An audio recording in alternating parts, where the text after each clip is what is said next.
नमस्कार. स्वागत आहे तुमचं माझ्या आजच्या नवीन व्हिडिओमध्ये. थॉट्स या चॅनेलवरतीही तुमचं स्वागत आहे. थॉट्स म्हणजे विचार. थोडक्यात मी एक गृहिणी म्हणून माझा चॅनेल सुरू केला आणि त्या चॅनेलवरून माझे थोडक्यात माझ्या अनुभवाचे माझे विचार मी तुमच्यासोबत शेअर करते. बऱ्याचदा फेस टू फेस व्हिडिओ होत नाही. नवीन वर्षातला हा माझा पहिलाच फेस ब्लॉग असेल मला असं वाटतं तुमच्याशी संवाद साधण्याचा. त्यामुळे सर्वांना नवीन वर्षाच्या खूप साऱ्या शुभेच्छा आणि नवीन वर्षासोबत खूप संकल्प, खूप सारे बदल घेऊन आपल्याला नवीन वर्षाची सुरुवात आपण केलेली असेल, तुम्हीही केलेली असेल मला असं वाटतं आय थिंक. त्यामुळे नवीन वर्ष खरंच सर्वांना एक छान आनंदाचं जावं त्यासाठी मागचं सोडून देणं खूप गरजेचं आहे आणि मी तर त्या गोष्टीची सुरुवात केली. ज्या गोष्टींचा जीवनात त्रास होतो ना, त्या गोष्टी मी रिमूव्ह केल्या जीवनामध्ये. मग ती नाती असो, आपण बऱ्याचदा म्हणतो बघा ते ऐकायला खूप छान वाटतं. काही गोष्टी, काही प्रश्न सोडून दिलेलीच बरी, ज्याची उत्तरं मिळूच शकत नाही. शोधायचा प्रयत्न करत बसलं तर आपला खूप सारा वेळ किंवा मनस्ताप वाया जातो. कारण की आपल्या अपेक्षा त्या प्रश्नांची उत्तरं ही आपण अनपेक्षित अशा व्यक्तींकडून करत असतो की ते मिळणं कठीण आहे. त्या व्यक्तींना त्याची उत्तर द्यायचीच नाहीये. व्हाय? का? तू असा का वागतो? तू तसा का वागला? हे प्रश्न आपण मनामध्ये उभे करतो आणि त्या प्रश्नांची उत्तर आपण त्या लोकांकडे शोधण्याचा प्रयत्न करतो. तर काही प्रश्नांची उत्तरं न शोधलेलीच बरी, खास करून नात्यांमध्ये. जी नाती नाही बदलणार ती नाही बदलणार. त्यामुळे त्यांच्यामध्ये अडकून नाही राहायचं. आपण स्वतःला बदलायचं. आपण त्या प्रश्नांना आपल्या आयुष्यातून रिमूव्ह करायचं आणि पुढे जायचं. फार खूप सोपं होऊन जातं की ज्या गोष्टी जिथे त्रास वाटतो ना, तिथे स्वतःला नाही घेऊन जायचं. मी तर माझ्या नवीन वर्षाची सुरुवात अशी केली की जिथं मला अपमानित वाटते, जिथं मला गेल्याने मनस्ताप निर्माण होतो किंवा तिथे गेल्यानंतर काहीतरी अनपेक्षित घडणार आहे किंवा एक मनाला काहीतरी वेदना देणारं काहीतरी घडणार हे आपलं मन आपल्याला माहित असतं. आधीच्या ठिकाणी जाण्याआधीच आपल्याला ते संकेत किंवा आपल्याला त्या गोष्टीची कल्पना असते. कारण की त्या नात्यांना, त्या व्यक्तींना आपण ओळखलेलं असतं. मग त्या ठिकाणी न जाण्याचा जो संकल्प आहे, जे ध्येय आपण जे ठरवलंय की बाबा तिथे गेल्याने मला त्रास होतोय, त्या ठिकाणी मला मनस्ताप होतोय, त्या ठिकाणी मला व्हॅल्यू दिली जात नाही, किंमत दिली जात नाही, मला फारसं महत्व दिलं जात नाहीये किंवा मला कमी लेखलं जातंय. मला हे जाणवतंय की ती लोक जे कोणी असेल, प्रत्येकाच्या आयुष्यामध्ये असं ठिकाण असतं की त्या ठिकाणी गेल्यानंतर अशी लोक असतात की त्यांना तुम्हाला कमी लेखायचं, आपल्याला कमी समजायचं असतं की आपल्याला तुम्ही काहीतरी गुन्हेगार आहात किंवा तुम्ही आमच्यापेक्षा कमी आहात असं आपल्याला दाखवून द्यायचं असतं. आणि हे आपल्याला बऱ्याचदा जाणवलेलं असतं. हा अनुभव आपला एकदा नसतो. बऱ्याचदा जर अनुभव आलेले असतील ना तर नेक्स्ट टाइम म्हणण्यापेक्षा मी तर माझ्या वर्षाची सुरुवातच अशी केली ठामपणे माझ्या मनाला मी निश्चित केले की अशा ठिकाणी मला जायचं नाही. मला कमी अशा लोकांशी मला माझी तुलना करत बसायचं नाही. मला माहिती मी बेटर आहे. मी माझ्यासाठी बेस्ट आहे. मी स्वतः चांगली आहे. मला कोणी दाखवून देण्याची गरज नाहीये आणि त्यासाठी मला तुमच्या दारात येण्याची गरज नाही. हे मी स्वतःला सांगितलं आणि खरंच खूप मन हलकं होऊन गेलं. अशा ठिकाणी न गेल्याने न होणारा मनस्ताप टाळला. म्हणजे अनेक गोष्टी टाळल्या गेल्या जीवनात. त्यात मनस्ताप होत नाही. आनंदी म्हणजे त्या ठिकाणी गेल्यानंतर ज्या गोष्टी जीवनात येणार होत्या त्या गोष्टी होतच नाही. इनडायरेक्टली आपलं लाईफ म्हणजे आपलं जीवन हे सुरळीत चालतं. तो दिवस छान आनंदात जातो. त्या गोष्टींचा फार विचार नाही करायचा. नाही गेलो त्या ठिकाणी मग ते काय म्हणतील, त्यांना काय वाटेल, हा विचार आपण नाही करायचा. हा विचार त्यांनी करायचा. आता खरं तर हा विचार त्यांना करू द्या. तुम्ही केलात आतापर्यंत झालं, पण आता त्यांना करू द्या हा विचार. वाय? ते लोक का आले नाही, ते का येत नाही, आपण कुठे चुकतोय, आपलं काय चुकलंय, आपण कुठे कमी पडतोय का किंवा आपल्याकडून काही चुकलंय का, ते दुखावले गेलेत का, हे सगळे प्रश्न त्यांना पडू द्या, आपल्याला नाही.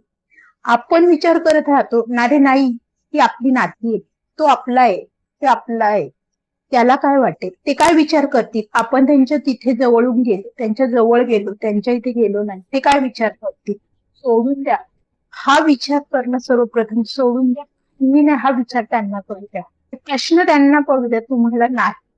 तुम्ही ह्या प्रश्नांची उत्तरं शोधत बसू नका किंवा तुमच्या कृतीतून तसं दाखवायला जाऊ नका. स्वतःचा अपमान करून घेऊ नका. अनेक गोष्टी सोप्या होऊन जातात. आयुष्य छान सुंदर आहे.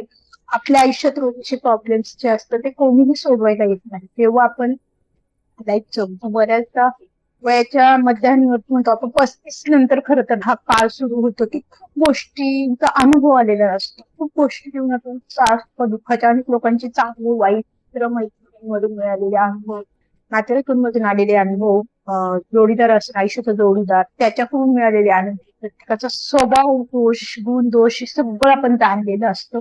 आणि मग त्यातून आपल्याला अनेक धडे घ्यायचे असतात आणि जीवनामध्ये पुढे जायचं असतं. घडून गेलेल्या गोष्टींमध्ये अडकून नाही पडायचं. आपल्या बऱ्याचदा मुली स्त्रियांमध्ये, गृहिणींमध्ये हा प्रॉब्लेम होतो की त्या त्यामध्येच अडकून पडतात. झालेल्या भूतकाळात, घडून गेलेल्या भूतकाळात मग सुरुवातीपासून काय घडलं, मागचा 10-15चा काळ, वर्षाचा काळ जेव्हा घडून गेलाय त्यात काय घडलंय नेमकं, हा विचार करत नाही बसायचा. कारण अनेक चांगले वाईट प्रसंग घडून गेलेत, हे प्रत्येकाच्या जीवनात घडून गेलेले. कोणीतरी चांगला येऊन गेलाय, कोणीतरी वाईट येऊन गेलाय, कोणीतरी चांगला अनुभव देऊन गेलाय, कोणीतरी चांगल्या आठवण देऊन गेलाय, पण ती व्यक्ती काही काळासाठी किंवा काही रिझनमुळे ती दुरावली गेली असेल. ते दुःख बाळगत बसण्याला काही अर्थ नाहीये. अजून चांगल्या व्यक्ती जीवनात येऊ शकतात. एखादी वाईट व्यक्ती काहीतरी आपला घातपात करून गेलेली असेल, आपल्याला वाईट ठरून गेलेली असेल किंवा आपल्याला बदनाम करून गेलेली असेल, मग त्या व्यक्तीला धडा शिकवत बसून आपला वेळ किंवा आपला मनस्ताप वाढवत नाही बसायचा.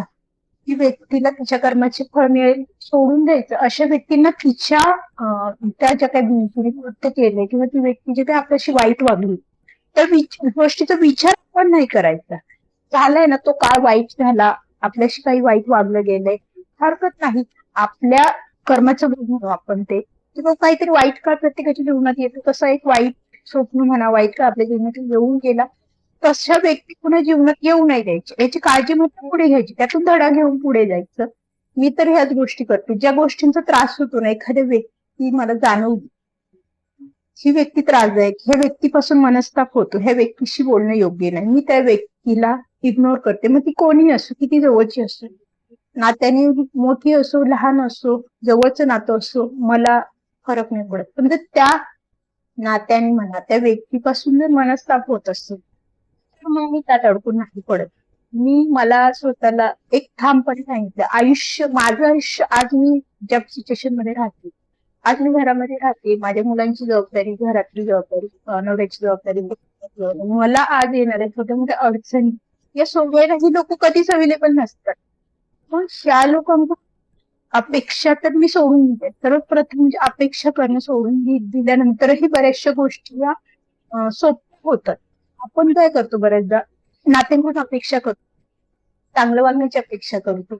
आपण स्वतःलाच डिझर्व समजतो की स्वतःलाच आपण असं दाखवतो करते, माझं मी एवढं सगळं करते, हे करते, ते करते, अपेक्षा करत राहतो. बऱ्याचदा नवऱ्याकडून अपेक्षा करत राहतो, मी एवढं सगळं करते, मी घर सांभाळते, मुलांची जबाबदारी सांभाळते, तू काही करत नाही, सर्व काही करते, आणि त्याचं मला काहीच मिळत नाही. आणि खरंच नाही मिळत.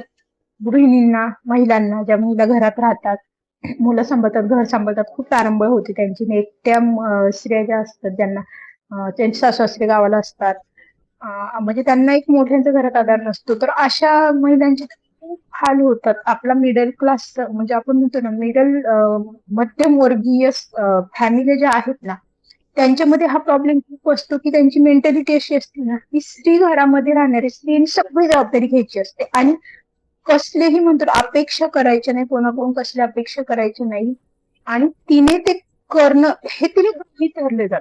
अर्थात ती करते, उपकार करत नाही, तिच्या त्या कामाची व्हॅल्यू नसते, तिला ते अजून दाखवलं जातं की तू करते, उपकार करत नाही, जगावेगळं तू काही करत नाही, सगळ्या जगात स्त्रिया तेच करतात. तर असं बोलून देखील तिला अजून ते म्हणतात तुम्ही लेखलं जातं, वेदना होतात स्त्रियांना. खरं तर या गोष्टीच्या खूप वेदना होतात, त्रास होतो, आणि तिची अपेक्षा नसते की तुम्ही त्याचं खूप मोठं तिला बक्षीस द्या, खूप काही गोष्टी करा, पण तुम्ही ते करतीये, तिची होणारी कसरत तुम्हाला दिसत नाहीये का, किंवा पाहायचीच नाहीये का ती, तर तुम्हाला ती जाणून द्यायची नाही का, तू करते हे तिला ऍटलिस्ट मोटिवेट तर करत नाही, तू सगळं करते, सगळं व्यवस्थित करतेस म्हणून आपला संसार, आपलं कुटुंब हे व्यवस्थित आहे. काहीच करत नाही किंवा करते तर उपकारच करत नाही, अशाने तिच्यामध्ये जी क्षमता आहे करण्याची, तिची करते ना, ते सुद्धा कुठेतरी तिच्यामध्ये ती एनर्जी म्हणतो ना, ती कुठेतरी डाऊन होते, मानसिक स्ट्रेस येतो तिला, स्त्रियांना. आणि स्त्रियांना पाठिंबा देण्यासाठी घरातले व्यक्ती जबाबदार असतात. घरातल्या व्यक्तींचा पाठिंबा जर व्यवस्थित असेल, तिच्यासाठी सन्मानाची वागणूक असेल, प्रेमाचे शब्द असेल, आपुलकी असेल, या सगळ्या गोष्टी स्त्रियांच्या खूप महत्वाच्या असतात. स्वतःच्या मुलांचं सांभाळ करण्यासाठी, स्वतःच्या मुलांचं संगोपन करण्यासाठी, त्यांना चांगले संस्कार देण्यासाठी. पण जर त्या स्त्रीचा जर सतत अपमान होत असेल, तिला असं दाखवलं जात असेल की तू व्हॅल्युएबल नाहीये, तू काहीच व्हॅल्यू नाही, आणि याची जाणीव तिला जेव्हा व्हायला लागते ना, की माझं काही आज होतो नाही, माझं काहीच होतो नाही, मी एवढं सगळं करते पण माझी व्हॅल्यू शून्य आहे, माझ्या करण्याला काही अर्थ नाही, तिच्या स्वतःची केअरची काळजी करण्याची सोडत होते.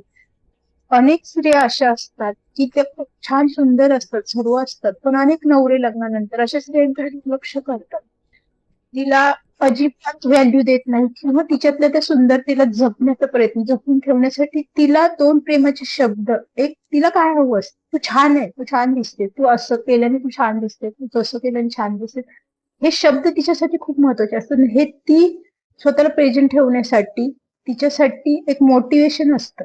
हे द्यायला असे नवरे खूप आहेत जगामध्ये की त्यांना हे शब्द द्यायचेच नाही. एकदा लग्न झाले, संपलं विषय, मुलं झाली, तुला सांभाळ, मग ती हाडळ झाली तरी चालेल. खरंच बघितलं म्हणजे अशा अनेक स्त्रिया आहेत की मग स्वतःला प्रेझेंट ठेवणं पूर्णपणे सोडून देतात. कोणासाठी करायचं? अर्थातच प्रश्न पडतो ना, ज्याच्या सोबत प्रेमाचे 4 क्षण जगायचे असतात, ज्याच्या सोबतीसाठी सजायचं असतं, ज्याच्यासाठी छान दिसायचं असतं, ज्याच्या सोबत रिलेशन बनतात, ज्याच्या सोबत आपण सर्वस्व आपण दिलेलं असतं, त्याला कधी आपल्यामध्ये आपल्या प्रेझेंट राहण्याने काही फरक पडत नसतो. लग्नानंतर ती व्यक्ती आपण तो इतरांच्या, आजकाल आपण सोशल मीडिया बघतो, अतिरिक्त वापर आहे. अनेकशा कुटुंबांमध्ये या गोष्टींमुळे अनेक वादविवाद होतात. अनेक पुरुष आल्यानंतर साऱ्या दुनियेचे फोटो चालून बघत राहतात, त्यांचं सतत स्क्रोलिंग सुरू असतं, फोन सुरू असतं, इतरांच्या बायकांनी काढून काढून फोटो स्क्रीन बघता. स्वतःच्या बायकोला कधीतरी म्हणतात का तू साडी नेस, तू असं घाल, तू असं तयार हो, तू तशी तयार हो, तशी छान दिसते, अरे तुझी बायको पण तयार होईल, तुला बघ, तुला कधीतरी म्हण ना की तू अशी अशी तयार हो, तुला अशा रूपात छान मला आवडेल, तू अशी तू छान दिसतेस. इतरांचे फोटो निहाळून पाहण्यापेक्षा स्वतःच्या बायकोला प्रेझेंट ठेवण्यासाठी मदत करणं, तिचा उत्साह वाढवणं, या गोष्टी पुरुषांना सांगायची लागतात. याची खरंच लाज वाटते. अनेक पुरुषांना राग येईल या गोष्टीचा, पण अनेक स्त्रियांना या गोष्टीची गरज आहे. खरं तर तुम्ही स्वतःच्या बायकोकडे दुर्लक्ष करता, त्यामुळे हा माझ्याच घरचा प्रश्न नाहीये, हा अनेक समाजातला, मी अनेक माझ्या मैत्रिणी पुढे ऐकते, माझ्या परिचयाच्या नातेसंबंधातल्या ज्या महिला त्यांच्याकडून पण आहेत, प्रत्येक स्त्रीच्या तोंडून हेच ऐकायला मिळतं, अगं सगळ्यांचे नवरे तसेच आहेत का? म्हणजे सगळ्यांची नवरे तशीच आहेत हे एक्सेप्ट करायचं का स्त्रियांनी? मला सांगा, त्या स्त्रीला भावना नाही आहेत का? त्या स्त्रीने लग्न केलं, मग त्या पुरुषावरती प्रेम केलं, त्यातलं सर्वस्व अर्पण केलं, मग तिला आयुष्यभर त्या प्रेमाची परतफेड म्हणून आयुष्यभर तिच्या नवऱ्याच्यावर प्रेम करायचं नाही. एकदा लग्न झालं म्हणजे संपला विषय. मग त्या स्त्रीसाठी बंधनं लागतात, तिच्या गळ्यामध्ये मंगळसूत्र पडतं त्याच्या नावाचं, तिने त्याच्याशी प्रामाणिक राहायचं, त्याच्या नावाचं कुंकू लावते, त्याच्याशी त्या नात्याशी तुम्ही बांधून राहायचं, प्रामाणिक राहायचं. आपला समाज बाहेर अफेअर्स सुरू असतात, अफेअर्स बरेचशा महिला आपण ऐकतो की ती भंगार आहे किंवा तो भंगार आहे, तो लफडेबाज आहे, ती लफडेबाज वगैरे, सगळेच अर्थात त्या उद्देशाने लफडे करतात असं नाही. काहींमध्ये तो म्हणतो ना आपण गुणधर्मच असतो, काहींना अशा सवयीच असतात की त्यांना 4 ठिकाणी तोंड घालायचे असते. तो एक ज्याच्या त्याचा वैयक्तिक मुद्दा, त्याच्यावरती मी चर्चा करणार नाहीये, कारण की एक म्हणतो ना आपण रिलेशन हे ज्याच्या त्याच्या मतांवरती अवलंबून आहे. कोण कोणाशी कशा उद्देशाने रिलेशन ठेवतो, किंवा कोण कोणाशी कशा गोष्टीने जोडला जातो, हा वैयक्तिक त्या व्यक्तीचा प्रश्न असतो, किंवा ती व्यक्ती त्या बेसमधून जात असते. त्याच्यामुळे एखादी व्यक्ती एखाद्याच्या रिलेशन मध्ये का कशासाठी गेली ह्याच्यावरती आपण फार चर्चा नाही करू शकत, कारण की त्या व्यक्तीला ते माहित असतं. पण खरं तर अनेक स्त्रिया जण पुरुष लक्ष देत नाही. एखादा पुरुष स्वतः त्या स्त्रीला लग्न करून घरात आलाय, पुढे झाल्यानंतर त्याच्याकडे पाहणं सोडून दिली. साधारणतः वयाच्या 25, आपल्या मुलींची 20-25च्या आतमध्ये लग्न झालेली असतात, त्यानंतर वयाच्या 30 पर्यंत 2 मुलं तिच्या पटत असतात. मग मुलांच्या संगोपनात हा नवरा तिच्याकडे दुर्लक्ष करतो, तिच्याकडे पाहणं सोडून देतो. मग तिला स्वतःला प्रेझेंट राहणं, तिला शक्य होत नाही, मुलांच्या ह्याच्यामध्ये तो तिची केअरिंग करणं सोडून देतो, तिच्याकडे लक्ष देणं सोडून देतो. तिचं अस्तित्व संपलं का, तिची जवानी संपली का, तिला कोणासोबत वेळ घाला असं वाटतं, तिला स्वतःला तिच्या जे भावना आहेत, आपण म्हणतो प्रेमाच्या भावना आहेत, त्या भावना तिने व्यक्त करायच्या नाही का. नवरा जर साथ देत नाहीये, नवरा जर तिच्याकडे पाहत नाहीये किंवा नवऱ्याला त्याच्यामध्ये इंटरेस्टच नाहीये, नवरा आता तिच्याकडे पाहणं सोडून दिले, मग अशा स्त्रियांनी भावना मारून फक्त त्याच्याशी लग्न झाले म्हणून आता ते नातं प्रामाणिक निभवायचं म्हणून त्यांनी चार भिंतीच्या तो तिला कशी वागणूक देत, हे समाज नाही. पण आपल्या समाजाने एक बंधन घालून दिले ना स्त्री पुरुषांना की लग्नानंतर स्त्रीशी नवऱ्याशी बायकोशी प्रामाणिक राहा. तर असं हे प्रामाणिकतेचं प्रमाणपत्र घेऊन आपण हे म्हणतो लग्न हे प्रामाणिकतेचं प्रमाणपत्र, की नवरा बायको नेहमी त्यांची प्रामाणिक राहायचं, बाहेर नातेसंबंध तयार करायचे नाही, अफेअर्स वगैरे सुरू असतं. त्या नवरा बायकोचं नातं नसतं. बऱ्याचदा अनेक स्त्रिया अशा आहेत मुलांसाठी त्या नवऱ्याला आहे तसं आयुष्यभर तिला एक्सेप्ट करायचं असतं, आयुष्यभर पाहिलाच असतो की मुलांसाठी नाही संसार करू शकत, मुलांसाठी नाही सोडू शकत, त्याला मला राहण्यात होते. आयुष्यभर त्या स्त्रीने फक्त भावना मन मारून जगायचं, हा खूप मोठा प्रश्न आहे खरं तर.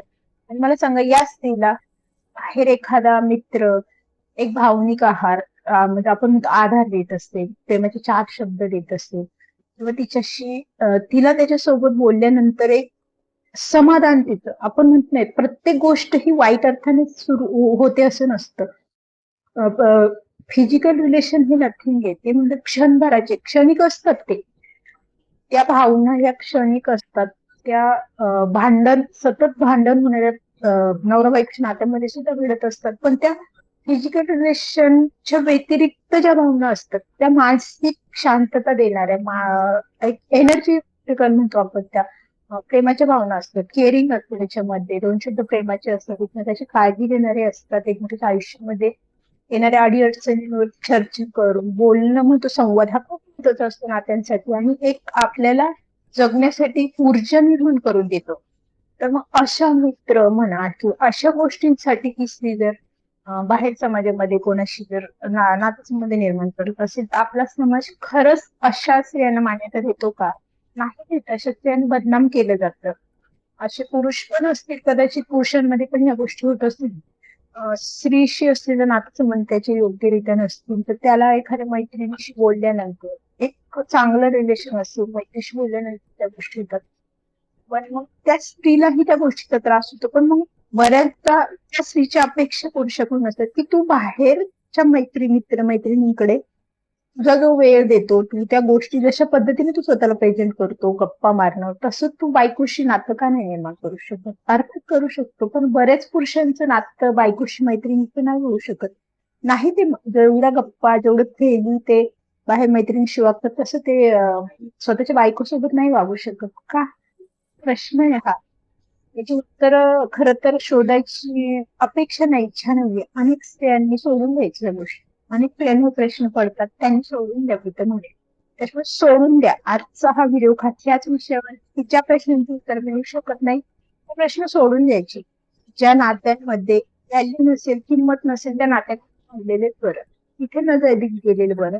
आपलं आयुष्य, आपल्या आयुष्याचा विचार करून जगायचं. आपल्याला जिथे हाती राहता येईल, लोकांचा समाजाचा विचार करत फार बसायचं तर खरंच एखादं अनमोल नातं, एखादी मैत्री आपल्याला प्रेरणा देत असेल, चांगलं आयुष्यामध्ये आपल्याला आनंदी राहण्यासाठी मदत करत असेल, तर अशा नात्याने तिथून ठेवा, आयुष्यामध्ये घेऊन या. मग अशा गोष्टींसाठी विरोधही होतो, जोडीदाराकडून होईल, नातेवाईकांकडून होईल, समाजाकडून होईल. क्षणभर त्या गोष्टींकडे इग्नोर करा, लक्ष देऊ नका. पण त्याच्यातून जर आयुष्य तुमचं जर सुधारणार असेल, सुखी होणार असेल तर काहीच हरकत नाहीये एक मैत्रीपूर्ण नातं निभावायला. बऱ्याचदा नातेसंबंध हे नात्यांमध्येच किंवा नात्यांमध्येच अडकून ठेवायचे नसतात. चांगले शेजारी, चांगले परिचयाची लोक हे बाहेर पण असू शकतात. अशा लोकांमध्ये पण आपण आनंदी राहू शकतो. असे लोक आपल्या जीवनामध्ये येऊ द्या. आणि सगळ्यात महत्वाचा मुद्दा म्हणजे स्त्रियांनी स्वतःसाठी स्टँड घेणं, वेळीच स्टँड घ्यायला. आयुष्य जे मिळालंय, हे घडून गेलं, ते घडून गेलं, ते असं का झालं, ते तसं का झालं, ती व्यक्ती तशीच वागली, ती व्यक्ती तशीच वागली, त्या व्यक्तीने माझं व्यक्तिमत्व असंच तयार केलं, मला खरं सांगू का, माझं बाबतीतही असंच आहे. माझं लग्न झाल्यानंतर माझं असं छान प्रकारे माझं व्यक्तिमत्व, माझे 2 व्यक्तिमत्व आहेत. माझ्या माहेरी माझं एकदम स्ट्रॉंग व्यक्तिमत्व आहे. सगळ्यांना मी परफेक्ट आहे असं काही नाहीये, की मी उभी राहिले स्वतःसाठी सगळे मला चांगले म्हणतात. साठी नावं ठेवणारे, स्वतःसाठी उभे राहणं म्हणजे नावं ठेवणारे लोक पण असतात. आणि सहन करणं, तरी पण मला ज्यावेळेस त्रास झाला त्यावेळेस मी सहन करावं अशी अपेक्षा ठेवणारे लोक होते ना, तर मी ते त्रास सहन नाही केला, त्याच्यासाठी मी स्टँड घेतला म्हणून पण मला चांगलं म्हणणारे तेच लोक येतात की बरं झालं तू वेळी स्टँड घेतला. जे लोक मला ज्यावेळेस मला सांगत की बाबा प्रत्येकाच्या आयुष्यामध्ये असंच असतं, त्रास सहनच करावा लागतो, तर माझं क्लिअरली मत होतं की मला का सहन करावं लागतं. कोणी लिहिलंय का, कुठे लिहून ठेवलंय का की स्त्रियांनी त्रास सहन करावा, स्त्रियांनी नात्यांमध्ये अडकून राहावं, स्त्रियांमध्ये बंधनात अडकून राहावं. या गोष्टी ज्या आहेत ना, ह्या आपण बिंबवल्यात, आपल्या मनावर बिंबवल्यात खरं तर आपल्या समाजाने, हे आपले नाते समाज, आई वडील, जी लोक हे समाजात बिंबवल्यात. स्त्रीने सहन करायचं, स्त्रीने बंधनात राहायचं, सगळं काही आहे मग तिने बंधनात राहायचं नाही. मला हे पटत नाही. मला असं वाटतं की अनेक स्त्रिया आहेत की त्या स्वतःच जे काही स्वतःमध्ये स्किल आहे, स्वतःमध्ये काही गोष्टी आहेत करण्याच्या, की त्या समाजामुळे, नातेसंबंध, जोडीदाराची बंधुमुळे, अनेक गोष्टींमुळे त्यांनी त्यांचे स्वतःचे स्किल हे डेव्हलप केले नाही, कुठेतरी मारून टाकले, रगून टाकले. खूप स्त्रिया आहेत, अशा अनेक स्त्रिया आहेत की त्या पुरुषांपेक्षा खूप हुशार आहेत खरं तर. आत्ताचे मी बरेच फॅमिलीचे बघते की ती खूप चंचल हुशार आहे, त्याच्यामध्ये खूप क्रिएटिव्हिटी, ऍक्टिव्हिटी खूप सारं करण्याची तिच्यामध्ये प्रेरणा आहे, ताकद आहे. पण बंधन कमी पडतात. ती त्या कुटुंबामध्ये, मुलांच्या जबाबदाऱ्यामध्ये ती अडकून गेली आणि हा पुरुष कमवतोय, ह्याला अक्कल नाहीये. अनेक पुरुष आहे की त्यांना अक्कल कमी आहे पण कमवतात. ह्याच्यात हा दरारा त्याचा एवढा असतो ना की तो त्या स्त्रीला इतकं कमी लेखतो की तुला काही कळतच नाही, मीच तेवढा शहाणा, मी कमवतो म्हणजे तू कमवतो म्हणजे शहाणा झाला का, असं नसतं ना. फक्त कमवणं हे साधन, तू ते साधन घरासाठी कमवून आणतोस, पण त्या घराची मॅनेजमेंट, त्या घरात त्या साधनाचा योग्य पद्धतीने घराला उपयोग करून देणं, त्या पैशांचं योग्यरित्या संसारात तुझ्या नियोजन असतं, ते नियोजनाला तुझी बायको तुझ्या सोबत उभी आहे. जी बाई नियोजनबद्ध संसार चालवते, एकही रुपया वायफळ खर्च करू न देता योग्यरित्या मुलांचं संगोपन म्हणा, मुलांच्या फ्युचर प्लॅनिंग म्हणा, स्वतःच्या दोघांच्या आयुष्यात फ्युचर प्लॅनिंग, सगळ्या गोष्टी ती योग्यरित्या करत, मारतच काहीतरी तिला मेंटॅलिटी आहे आणि तुला गृहित करेल. गृहित हा, अशा स्त्रिया आहेत आज समाजामध्ये. प्रत्येक स्त्री शिकलेली, सगळ्याच पूर्वी कसं व्हायचं, शिक्षण कमी होतं स्त्रियांचं, त्याच्यामुळे बऱ्याचशा स्त्रिया आपण म्हणतो गृहिणी, एक हाऊसवाईफ, त्यांची ती मेंटॅलिटी वेगळी होती. स्त्रियांनी सगळ्या गोष्टी करायच्या असतात आणि त्या अगदी त्या सहज करायच्या, कारण की त्यांच्या मेंटॅलिटी ते म्हणजे ते मान्य झालेले होते, त्या मान्य करत होत्या. त्यामुळे त्या गोष्टी त्यांच्यासाठी होत होत्या आणि त्यांना त्या गोष्टीचा फार त्रास मिळत होत, कारण की त्यांनी लहानपणापासून त्या गोष्टी एक्सेप्ट केल्या होत्या की स्त्रियांनी लग्न झाल्यावरती घर सगळ्या जबाबदारी घ्यायची असतात, मुलं सांभाळायची असतात, चूल मूल, घरकाम सगळं काही करायचं असतं, अगदी नवऱ्याच्या पुढे पुढे करायचं असतं. म्हणजे आलं की त्याला पाणी दे, त्याला चहा करून दे. मग आता हे छोटे मोठे गोष्टी अर्थात मग लग्नानंतर ह्या आत्ताच्या ज्या मुली आहेत, शिकलेल्या आहेत, त्या शिक्षण झाल्यात, पण काही मुलींना जॉब सोडावा लागला, लग्नानंतर त्या जॉब करू शकत नाही, काही ज्याच्या त्याच्या सिच्युएशन नुसार त्या घरी असेल किंवा जॉब करत असेल, ऍज अ विश म्हणजे त्या मुलींच्या इच्छेनुसार त्यांचं कुटुंब हे सुरू असतं, त्यांचं लाईफ सुरू असतं. बऱ्याचशा मुली शिकलेल्या असतात, त्या घरी असतात, मग त्या मुलींना या गोष्टीचा त्रास होतो, त्या एवढं लाईफ एक्सेप्ट नाही करू शकत की अगदी तू मूल आणि तू गृहिणी मग तुला काही दर्जा नाही, प्रत्येक गोष्ट तू केली पाहिजे, अगदी पुढे पुढे केले पाहिजे. तिला तिच्या मानसिकतेला, तिच्या बुद्धीला ते पटत नाही. दोघे नवरा बायको बसलेत, ती बसली, तो बसलाय, त्याला पाणी हवंय, तो जाऊन तो पाण्याचा ग्लास घेऊ शकतो, हे तिला माहितीये. ती पण बसली, तो बसली, ती पण दिवसभर थकलीये, दिवसभर मुलांचं संगोपन, काम सगळं करून एक इव्हिनिंगला तुमचं दोघे नवरा बायको निवांत बसले, तो कामावरून आलाय, ह्याने तिच्यावर ऑर्डर सोडणं, चहा कर ग, पाणी घेऊन ये ग, चुकीचं आहे ना. ह्या गोष्टी मुलींना त्रास देतात, म्हणजे कुठेतरी चुकीचं नाही अर्थात.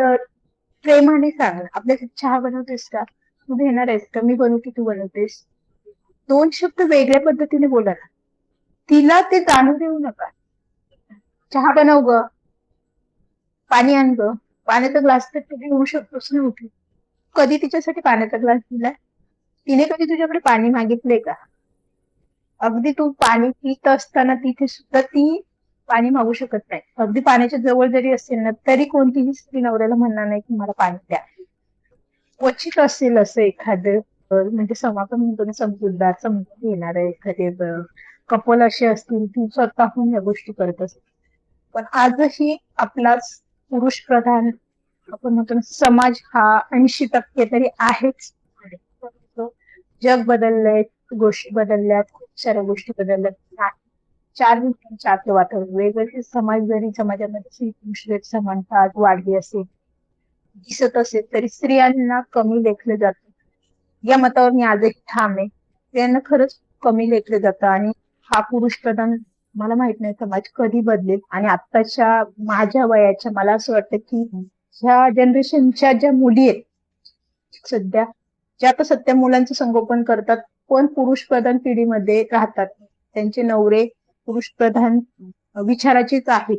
स्त्री म्हणजे सर्वस्व, घरकाम सांभाळणारी, घर सांभाळणारी, सगळं घरकाम, मुलं, सगळी जबाबदारी सांभाळ, तिची जबाबदारीच असते किंवा तिनेच ते केलं पाहिजे, अशा विचाराच्या पुरुषांसोबत आजच्या आपण स्त्रिया राहतो.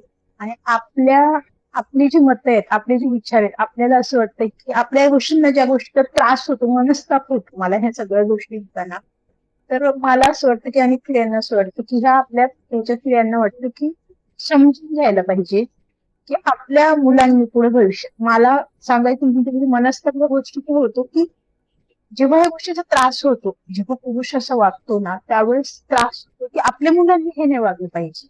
तेव्हा क्लिक होतं, इमिडिएटली क्लिक होतं. मी मुलांना म्हणजे लगेच क्लिक होतं की माझ्या मुलांनी असं त्याच्या बायकोशी वागलेलं मला नाही आवडलं, नाही वागवलंय.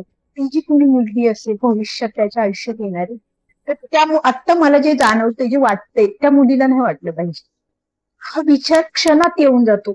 सिरियसली खरंच येऊन जातो. पूर्वी असं नव्हतं. पूर्वीच्या बायकांचे, सासवांचे विचार वेगळे होते. त्यांचे विचार असे असायचे की आता सुरू मला जो त्रास झालाय, माझ्या नवऱ्याने जसं माझ्यावर उभं केलंय, माझ्या सासऱ्याने जसं माझ्यावर उभं केलंय, मी जे सहन केलंय, मला जो त्रास झालाय, तसंच त्रास मला माझ्या सुनेला द्यायचंय.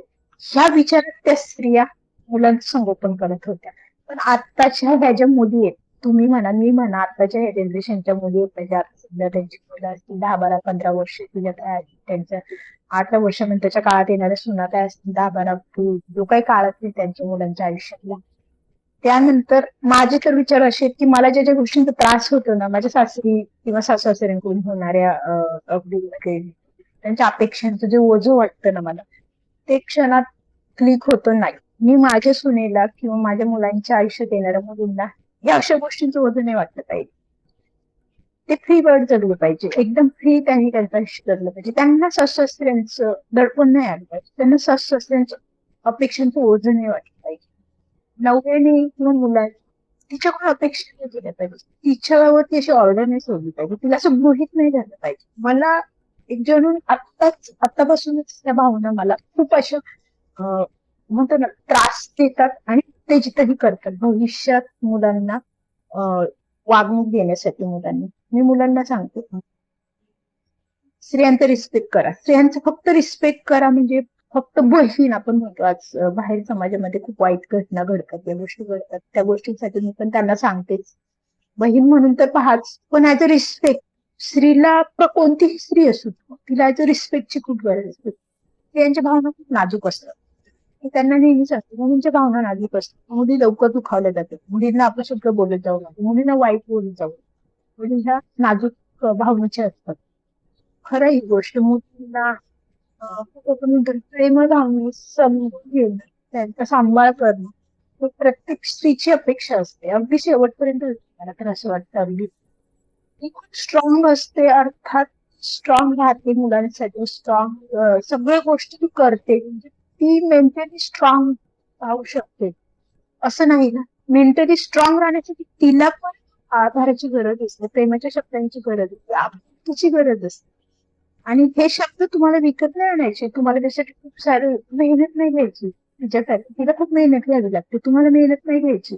तुम्हाला तुमच्या तोंडातून तुमच्या वागणुकीतून ते दाखवून द्यायचे, पण नाही. आपला अहंकारी समाज, अहंकारी पुरुष प्रधान समाज, नाही या गोष्टींना माहित नाही का, पण त्यांना ह्या गोष्टी द्यायच्याच नाहीये आजही समाजामध्ये. त्याच्यामुळे कुटुंब, नातेसंबंध, संसार हे खरंच खूप विस्कटले. नाईलाजाने मग मुलं आहेत, मुलं मोठी होईपर्यंत चाललंय म्हणून चालवायचं संसार. त्यामुळे अनेक प्रश्न जीवनामध्ये जर पडत असतात.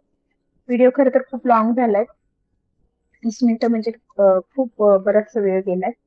बोलू तेवढी चर्चा कमी त्या आयुष्यावरती. पण तुम्हाला एक सांगू का, मी माझ्या आयुष्याचा निर्णय जेव्हापासून घेतला ना, ज्या प्रश्न एखादी व्यक्ती बदलू शकत नाही, त्या व्यक्तीला आता बदलायला नाही द्यायचं. तू बदल बदल बदल करून किती दिवस बडबड करत बसतो, सोडून द्यायची. ती व्यक्ती बदलू शकत नाही. आपण त्या प्रश्नाचं उत्तर शोधायचं नाही. ती व्यक्ती अशी का तशी का खड्ड्यात गेली, मला नाही पडायचं त्याच्यामध्ये. मला माझ्या मुलांकडे लक्ष द्यायचं. मी तर ठरवले, मुलं मोठी होईपर्यंत मला त्यांच्याकडे लक्ष द्यायचे. गरज नसते एखाद्या व्यक्तीकडे नाही मिळत अपेक्षा सोडून द्यायच्या. अनेक लोक म्हणजे माझंच नाही, हाच अनेक स्त्रियांचा हा म्हणजे खरं तर स्त्रियांना याच्यामध्ये होणारा त्रास आहे. आणि रोजच्या आयुष्यामध्ये जगण्यासाठी या गोष्टी गरजेच्या असतात. पण आपण फार प्रश्न उद्भवतो, प्रश्न निर्माण करतो, विचार करतो. सोडून द्यायचे, प्रश्नच निर्माण करायचे नाही, नात्यांमध्ये अडकायचे नाही. ह्या सिच्युएशन मध्ये जर आता असेल, मध्यंकावर असाल, तर स्टॉप करा. सगळ्या गोष्टी स्टॉप करा. सध्या स्वतःसाठी जगायला लागा. स्वतःच्या आरोग्याची काळजी घ्या. आरोग्य बिघडून गेलेलं आहे, अनेक स्त्रियांचं आरोग्य बिघडले. पहा, लक्षात येईल तुमच्या 35 नंतर गोष्टी लक्षात येतात. अरे, माझं वजन वाढले, अरे माझा चेहराच खराब झालाय, अरे मी किती दिवस माझ्या शरीराला साडीच लावली, मी स्वतःला कधी शेवटचं प्रेझेंट चांगलं केलं होतं मला आठवतच नाही. आता मला स्वतःला तयार करायला गेलं की मला अवघड होतं. मी पूर्वी किती छान राहायची, मी पूर्वी किती छान तयार व्हायची, आता मला होतच नाही, इच्छाच होत नाही. सगळं आहे घरात माझ्याकडे, सगळं पडलेलं आहे. कितीतरी स्त्रियांचा हा प्रॉब्लेम आहे. पूर्ण कपाट फुल जामीन. असे नवरे आहेत ना, मोठेपणा करायला घेतात. वाटेल ते स्त्रियांना शॉपिंगला घेऊन गेले का, घे तुला काय घ्यायचं, घेतात. स्त्रिया पण मस्त आवडून घे ते घे, अरे पण जगतात तिथे ते घेऊन तुम्ही त्याच्यासोबत वावरतात का तुमचा नवरा? तुमच्या अपेक्षेने ते केली त्या गोष्टी तुम्हाला मिळतात का? त्याच्याशी सोडून द्यायची, स्वतःसाठी सुरू करायची, छान राहायला सुरुवात करायची, छान जगायला सुरुवात करायची. न मिळालेल्या प्रश्नांची उत्तर शोधत बसायची नाही, ती थांबवलेली बरी. ते प्रश्न उद्भवणं सोडून द्यायचं. जे प्रेम मिळू शकत नाही, त्या प्रेमाला मिळवण्याचा किंवा त्या प्रेमाच्या मागे रडत बसण्याचा प्रयत्न नाही करायचा, सोडून द्यायचं. ते प्रेम क्षणाचं होतं, क्षणभंगूर होतं, म्हणून सोडून द्यायचं. फार विचार करायचा नाही, आयुष्यात पुढे जायचं. आयुष्यात सर्वात बेस्ट आणि बेस्ट म्हणजे काय, का स्वतःवर प्रेम कर. कोणावरही प्रेम न करता जेव्हा स्वतःवर प्रेम करतो ना आपण, स्वतःला छान घडवायला लागतो ना, तेव्हा आपल्याला कोणाची गरज नसते. आपण आपल्या स्वतःसाठी, सेल्फ रिस्पेक्ट साठी आपला रिस्पेक्ट आपण करायचा. कोण काय म्हणतं, आपण का बदलतो, कोण असं बदलल्यावर काय होईल, हा विचार नाही करायचा डोक्यात. ते लक्षात घे. नाही तर बदल करताना मग कोण काय म्हणेल, काय समाज काय म्हणेल, लोक काय म्हणतील, ते काय म्हणेल, त्या व्यक्तीला ऐकायला आजूबाजूला नातेसंबंध, ती आता असंच राहायला लागली, ती आता तसंच राहते, ती आता अशीच कपडे घालायला लागली, ती आता तशीच करायला लागली, ते स्वतःला शांत समजायला लागले. खूप खूप आरोप होते, ऐकायला येतील, पण इकडून ऐकून इकडून सोडून द्यायचं. फार विचार नाही करायचा. हो, बदलले, छान, मला छान वाटते, मी बदलली, मला छान वाटते. मला आता तिथे न गेल्याने मला त्रास होत नाही. मला पूर्वी त्रास व्हायचा, आता मला त्रास होत नाही. त्यामुळे तो एक बदलही आयुष्यामध्ये छान वाटू दे. न गेल्याचं दुःख बाळगू नका. खूप गोष्टीत, अनेक गोष्टीत आपण पुढे बोलतच राहणार आहोत. आजच्या व्हिडिओमध्ये एवढंच सांगायचं की सोडून द्या. ज्या गोष्टींपासून त्रास होतो जीवनामध्ये, त्या गोष्टी सोडून द्या. सोडून दिले की बरेचसे प्रॉब्लेम सोपे होतात. व्यक्तींना सोडून द्या, बदलणाऱ्या व्यक्तींना सोडून द्या. ज्या व्यक्तींपासून लांब जाता येईल, लांब जगता येईल, त्या व्यक्तींपासून लांब राहा. मग ती कितीही जवळची असो, कितीही नात्यांमध्ये असो. नाती तोडता येत नाही, अर्थात नाती तोडता येत नाही, पण ज्यांना निभवायची ते निभवतात. ती मग लांब लांब पण निभावली जातात. पण काहींना जर त्रासच द्यायचा आहे, तर अशा लोकांना आपण काही करू शकतो नाही, अशा लोकांना आपण बदलू शकत नाही. आणि अशा लोकांना बदलायचा प्रयत्न करायचा नाही, आपण स्वतः बदलायचं, पुढे जायचं. आजच्या व्हिडिओमध्ये एवढंच. व्हिडिओ जर आवडला असेल तर व्हिडिओला लाईक करा. चॅनल नवीन असेल चॅनलला सबस्क्राईब करा. पुन्हा एखादा विषय नवीन विषय घेऊन तुमच्यासोबत लवकरच भेटेल. धन्यवाद.